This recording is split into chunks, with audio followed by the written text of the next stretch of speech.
রোববার থেকে আমন ধান সংগ্রহ অভিযান শুরু। ৩৩ টাকা কেজিতে ধান কিনবে সরকার। চালের দাম কমার আশা খাদ্য উপদেষ্টার। চট্টগ্রামে মশক নিধন ও পরিষ্কার পরিচ্ছন্নতা কার্যক্রমের উদ্বোধন। কোনো গাফিলতি ছাড় দেয়া হবে না, হুঁশিয়ারি সিটি মেয়রের।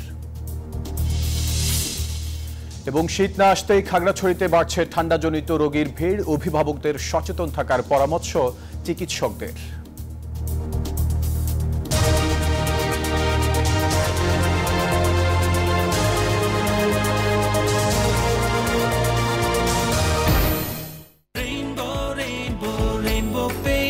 Rainbow Paints, the color of joy. দর্শক স্বাগত নিউজ 24 চট্টগ্রাম প্রতিদিনে আপনাদের সাথে আছি আমি ফয়সাল মাহমুদ। দেখছিলেন সংবাদ শিরোনাম। শব্দের আরেক নাম, একদম ইউনিক স্ট্রাকচারাল ডিজাইনের কসমিক ডো। এর ওয়াল থিকনেস ও রিপ থিকনেস বেশি থাকায় থেকে 50 বছরেরও বেশি। কসমিক ডো, নিশ্চিন্তে 50 বছর। এবারে পুরো খবর। আমদানির চাল বাজারে আসতে শুরু করায় চট্টগ্রামের চালের বড় পাইকারি বাজারে দেশীয় চালের দাম কমতে শুরু করেছে। পাইকারিতে বস্তা প্রতি চালের দাম কমেছে 150 টাকা পর্যন্ত। তবে খুচরাতে এখনও কমেনি দাম।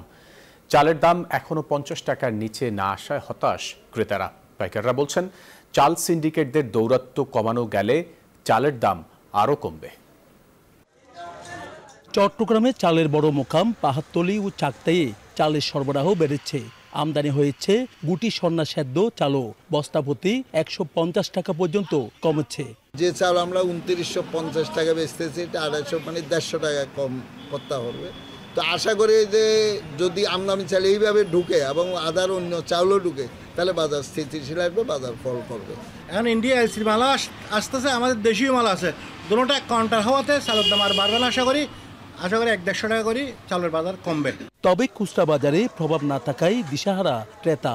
এই তো আমদানি চাল পাইকারি বাজারে এসে গেছে, খুচরা বাজারে কোনো আসে নাই। আসলে খুচরা বাজারে কমে যাবে। চাল যদি পর্যাপ্ত পরিমাণে আসে তাহলে চালের বাজার কমে যাবে। পাইকারি বাজার ভালো থাকলো, কিন্তু খুচরা বাজার অস্থির, এখানে দাম বেশি। গড়ে গড়ে আমন ধান উঠতে শুরু করলেও দেশীয় চালের দাম নিয়ে কারসাজি থামছে না। উত্তরবঙ্গ যারা চাউল দোকান আছে সিন্ডিকেট করে রাখছে, কারণ গতকালকে চাউল টোটালি আসে নাই। আজকে কিন্তু প্রচুর পরিমাণ চাউল আমদানি হচ্ছে। যখন শুনছে যে এলসি হচ্ছে, তখন তারা স্টকটা অলরেডি ছেড়ে দিচ্ছে। সিন্ডিকেটের কারণে তো চাউলের বাজার বেশি। এটা সরকারকে উচিত যে সিন্ডিকেটটাকে নিয়ন্ত্রণ করা। চাল আমদানিকারকরা বলছেন, ব্যাংকের এলসি জটিলতার কারণেও পর্যাপ্ত চাল আমদানি করা সম্ভব হচ্ছে না। এখন যে পরিমর্শি করে এলসি দিতে চায় না, তাতে ডলার সংকট, এই সংকট, সেই সংকট, এগুলি থেকে মুক্ত হওয়া সহজ। দ্রুত চাল আমদানি আরও বাড়ানোর তাগিদ ভোক্তাদের। নয়ন বড়ুয়া, জয়, নিউজ 24 চট্টগ্রাম। দর্শক, রোববার থেকে আমন ধান সংগ্রহ শুরু। এবার 3 টাকা বাড়িয়ে 33 টাকা কেজি করে ধান কিনবে সরকার। এদিকে শুল্ক কমায় চট্টগ্রামে চালের মোকামে বস্তা প্রতি চালের দাম কমেছে 100 থেকে 150 টাকা পর্যন্ত। এসব বিষয়ে আরও খবরাখবর জানাতে চট্টগ্রাম থেকে যুক্ত হচ্ছেন সহকর্মী নয়ন বড়ুয়া, জয়। জয়, যেমনটি বলছিলাম, 100 থেকে 150 টাকা বস্তা প্রতি চালের দাম কমেছে। চট্টগ্রামে আপনি সরেজমিনে কি দেখছেন?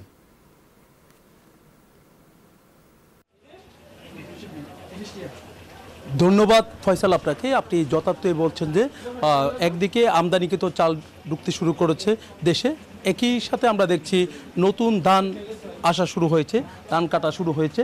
তার কারণে আমরা দেখছি চালের দামটা এখন কমতে শুরু করেছে পাইকারি বাজারে। চাকতায় চালপট্টি নামে খ্যাত, যেখানে এখানে 100 থেকে 150 উপরে চালের আড়ত আছে, সে জায়গায় আমরা এসেছি। এখানেও আমরা দেখছি চালের দাম অনেক কমে গেছে। বস্তা প্রতি 100 থেকে 150 টাকা পর্যন্ত তারা কমিয়ে বিক্রি করছে। সবচেয়ে বেশি চালের দাম কমেছে আমরা দেখছি সন্না সেদ্ধ চাল, যেটি গরিবের চাল নামে খ্যাত। সবচেয়ে কম থাকার কথা রয়েছে এই চালের দামই কিন্তু পাইকারি বাজারে কমেছে। তবে দুঃসংবাদ হলো, আমরা এখনও পর্যন্ত খুচরা বাজারে এসব চালের দাম কমতে আমরা দেখিনি। খুচরা বাজারে এখনও 50 টাকার উপরে এই সন্না সেদ্ধ চাল বিক্রি হচ্ছে। কোনো চাল এখন 50 টাকার নিচে না থাকার কারণে হতাশের কথা বলছেন আমাদেরকে যারা ক্রেতা, তারা হতাশের কথা বলছেন। তবে এখানে আমরা দেখছি কিছুটা কমেছে। তবে পাহাড়তলী বাজারও অনেক বড় চালের মোকাম। এখান থেকে প্রত্যন্ত অঞ্চলে চাল বিক্রি হয়। তো এখানে যারা বিক্রেতারা আছেন তারা যেমনটা আমাদেরকে জানিয়েছেন যে চালের সরবরাহ যদি আরেকটু বাড়ে তাহলে চালের দাম আরও কমবে বলে তারা মনে করছেন। পাইকারি বাজারে চালের দাম কিছুটা কমছে, খুচরা বাজারেও চালের দাম কিছুটা কমবে যখন আরও পর্যাপ্ত চাল বাজারে ঢুকবে। একই সাথে চালের বাজারে এখনও পর্যন্ত কোনো অভিযান আমরা দেখছি না। তো জেলা প্রশাসন এমনকি ভোক্তা অধিকার তারা যেমনটা জানিয়েছেন যে খুব শীঘ্রই চালের বাজারে অভিযান তারা চালাবে বলে আমাদেরকে জানিয়েছেন। তো এই ছিল আমার এখানকার সর্বশেষ। ফিরে যাচ্ছি স্টুডিওতে ফয়সালের কাছে। জয়, আপনাকে ধন্যবাদ আমাদের সাথে যুক্ত হওয়ার জন্য। এই যে আমার ব্যাংক আরএফএল গ্যাস স্টোভ এর সায়েন্টিফিক নজল আর ব্রাশ বার্নার তাপকে সমানভাবে ছড়িয়ে খরচ বাঁচায় 25%। আরএফএল গ্যাস স্টোভ নিরাপদ ও গ্যাস সাশ্রয়ী। 304 ফুড গ্রেড স্টেইনলেস স্টিলে তৈরি, যা নিশ্চিত করে জংবিহীন সিঙ্কের আজীবন নিশ্চয়তা। আরএফএল কিচেন সিঙ্ক, স্বাস্থ্যকর কিচেনের চিরস্থায়ী সমাধান। চট্টগ্রামের চকবাজারে মশক নিধন ও পরিষ্কার পরিচ্ছন্নতা কার্যক্রমের উদ্বোধন করেছেন city mayor doctor Shahadat Hossain. সকালে এই কার্যক্রমের উদ্বোধন করা হয়। এ সময় মেয়র বলেন, পরিচ্ছন্ন কর্মীরা কোনো গাফিলতি করলে ছাড় দেওয়া হবে না। সিটি কর্পোরেশনের ওষুধেই মরছে মশা, উপদ্রব কমেছে। তবে জনগণ সচেতন হলেই ডেঙ্গু প্রতিরোধ করা সম্ভব।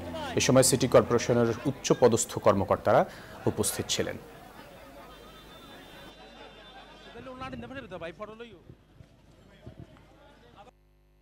ডেঙ্গুর বিরুদ্ধে আমরা একটা গণসচেতনতা বৃদ্ধির জন্য আজকে রাস্তাতে নেমেছি।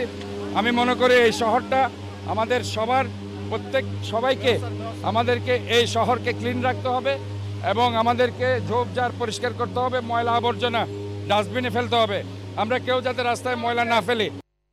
বিজলি কেবলস যে কোনো স্থাপনার বৈদ্যুতিক সংযোগকে রাখে নিরাপদ। এর স্কিন কোটেড ইনসুলেশন সম্পূর্ণ ফায়ার রিটার্ডেন্ট, তাই বিজলি কেবলস নিজেই নিজেকে নেভায়। বিজলি কেবলস, নিরাপদ আজীবন।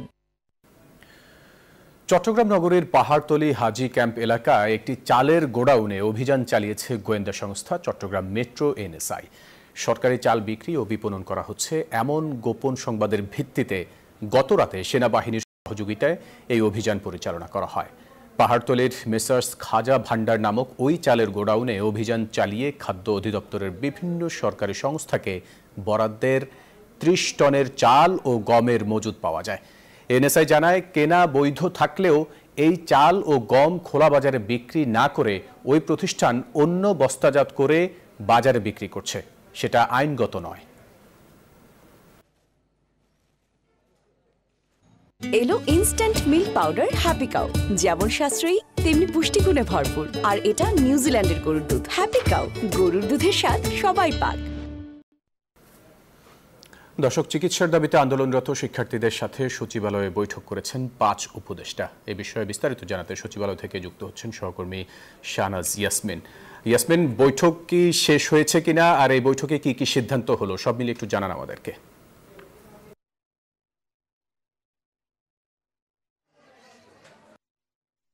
ধন্যবাদ জানাচ্ছি। বৈঠকটি শেষ হয়েছে।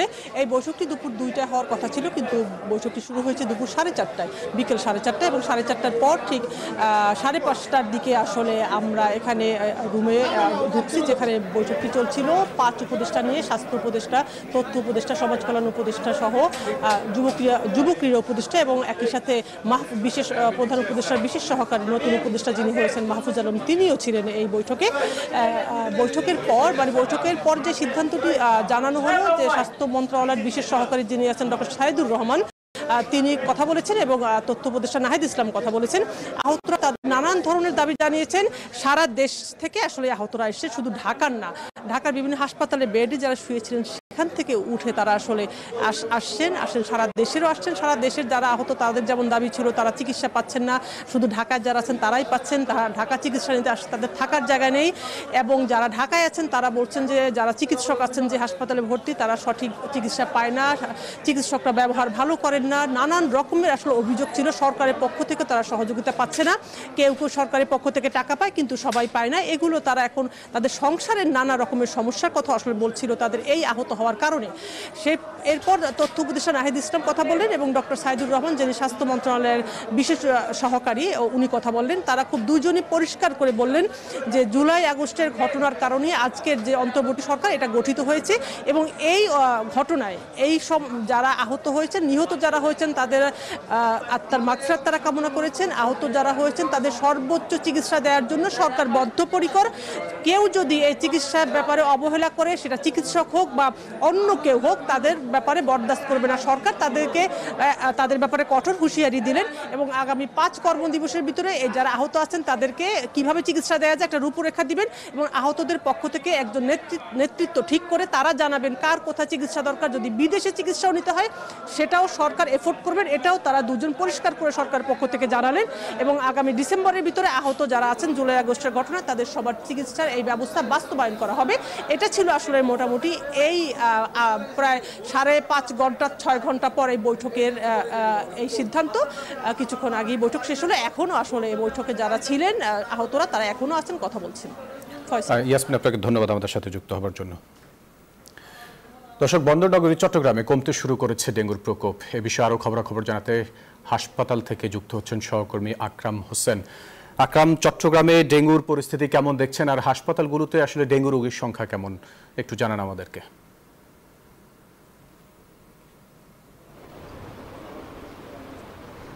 ফয়সাল, ধন্যবাদ। আপনি যেমনটি বলছিলেন, চট্টগ্রামে মহানগরীতে সহ চট্টগ্রাম জেলায় আসলে ডেঙ্গুর সংখ্যা, আক্রান্তের সংখ্যা কমতে শুরু করেছে। আমরা চট্টগ্রামের সরকারি বেসরকারি হাসপাতালগুলোতে আজকে সারাদিনই ঘুরে দেখেছি এবং বিভিন্ন ডেঙ্গু ওয়ার্ডগুলো ঘুরে দেখেছি এবং সংশ্লিষ্ট চিকিৎসকদের সাথে আমরা কথা বলেছি। সংশ্লিষ্ট চিকিৎসকরা আমাদেরকে যেটি জানিয়েছেন, আসলে গত 3 মাসে যেভাবে ডেঙ্গু আক্রান্তের হার বৃদ্ধি পেয়েছিল ঠিক একইভাবে এখন একটু কমতে শুরু করেছে।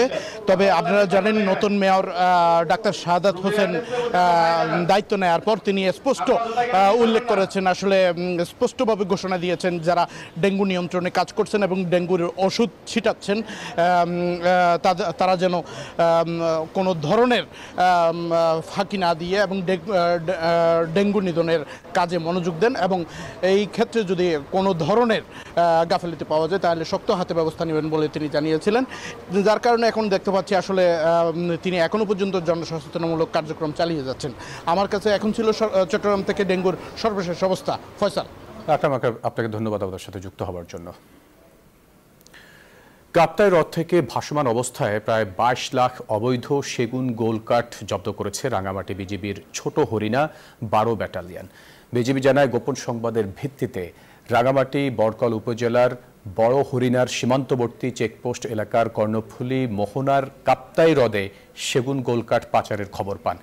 এ সময় বড়কল ঠেগামুখ বিওপি কমান্ডার নায়েব সুবেদার মোহাম্মদ জিলাস উদ্দিনের নেতৃত্বে বিজিবির একটি টহল দল অভিযানে নামে। বিজিবির উপস্থিতি টের পেয়ে চোরাকারবারির সদস্যরা পালিয়ে গেলেও কাঠগুলো উদ্ধার করতে সক্ষম হয় বিজিবি।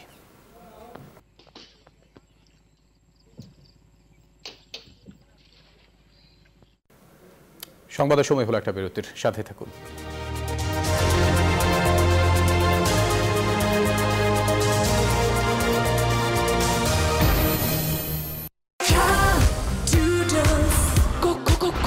Introducing ঝাঁঝালো ঝালের জ্বালাময়ী অথেন্টিক স্বাদে ডুডলস কোরিয়ান রামেন কঠিন ঝাল।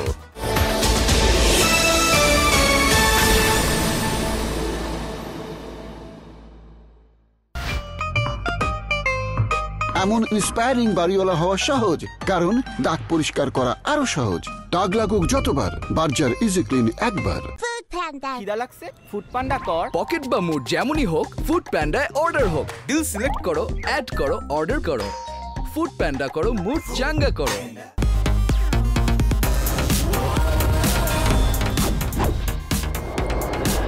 বাংলাদেশের প্রথম লিমিটলেস ইন্টারনেটে ছাড়িয়ে যাক নিজের লিমিট। Faria absent ma'am. এত বাচ্চা স্কুল আসেনি? রোগ জীবাণু যেভাবে ছড়িয়ে পড়ছে একজনের থেকে অন্যদের কাছে, কি করে লড়বে ওরা? রোগ থেকে সুরক্ষিত থাকতে রোগ ছড়ানো ভাইরাসের বিরুদ্ধে লড়তে হবে। এজন্যই লাইফ বয় ভাইরাস ফাইটার, যা ভাইরাসের বিরুদ্ধে লড়াই করে আপনাকে রাখবে সুরক্ষিত আর সাথে দিবে ফ্রিতে প্রাভা হেলথের ডাক্তারের পরামর্শ। শুধু একটি মিসড কল দিন প্যাকে দেওয়া নম্বরে। এমন ইন্সপায়ারিং বাড়িওয়ালা হওয়া সহজ, কারণ দাগ পরিষ্কার করা আরো সহজ। দাগ লাগুক যতবার, বার্জার ইজি ক্লিন একবার। প্যারাবেন এখন আরো ইজি।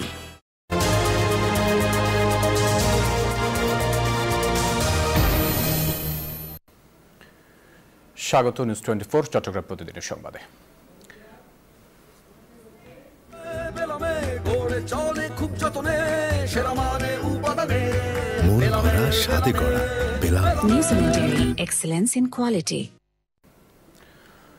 কুমিল্লায় বিএনসিসি ও পিইউও এর র্যাঙ্ক অর্জন করায় ব্যাচ পরিধান করে ১৯ জনকে পদোন্নতি দিয়েছে বিএনসিসি কুমিল্লা ময়নামতি রেজিমেন্ট। সকালে কুমিল্লা ময়নামতি রেজিমেন্টের প্রধান কার্যালয়ে আয়োজিত অনুষ্ঠানে বিভিন্ন পদে ১৯ জনকে এই পদোন্নতি দেন অনুষ্ঠানের প্রধান অতিথি ব্রিগেডিয়ার জেনারেল মোহাম্মদ মিজানুর রহমান। বলেন, সাধারণ মানুষের প্রয়োজনে মেধা ও স্বেচ্ছায় শ্রম দিয়ে দেশের উন্নতির জন্য কাজ করছে এই ক্যাডেট কোর।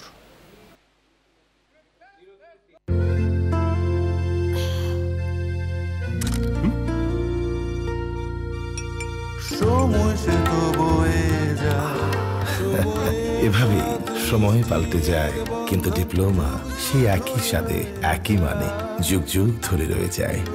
নিউজিল্যান্ডের এক্সেলেন্স ইন কোয়ালিটি।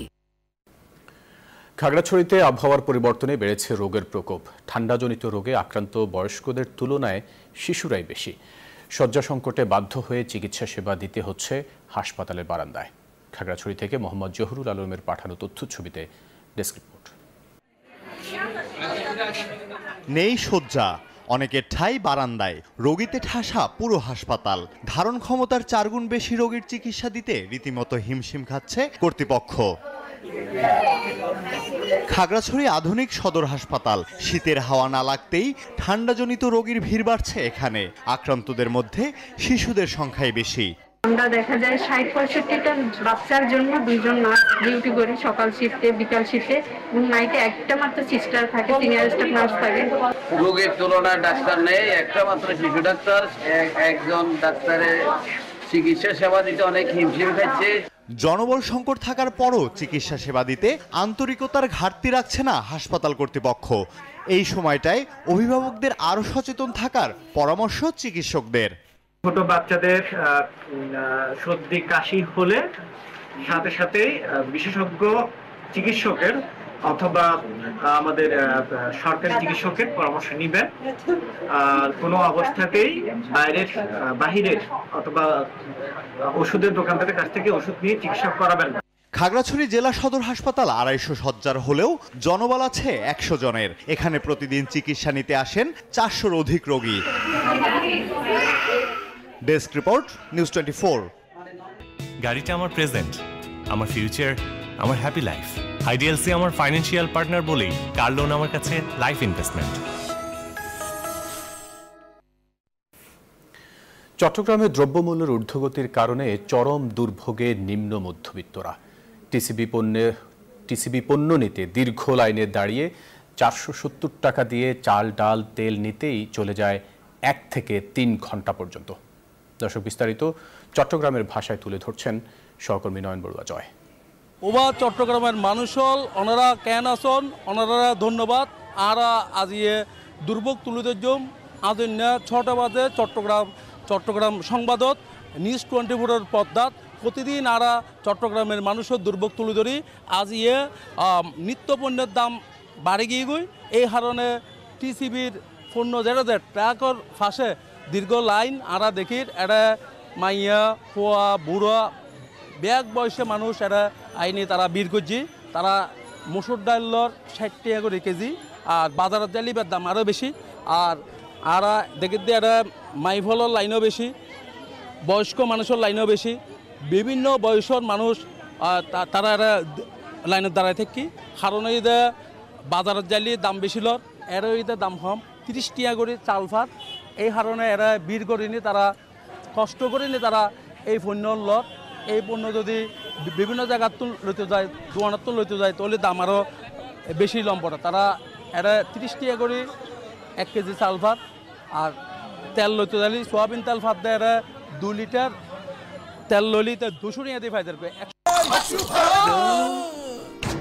আমি এই চেয়ারে বসবো না। বাচ্চু ভাই, এই চেয়ারকে ভয় পেও না। ডেন্টিস্টের পরামর্শে নাও নতুন কোলগেট অ্যাক্টিভ সোল, যা দাঁতের সমস্যা শুরু হওয়া মাত্রই থামিয়ে দেয়। না থাকবে ব্যথা, না থাকবে ভয়। এই ছিল সংবাদের সাথে থাকার ধন্যবাদ সবাইকে।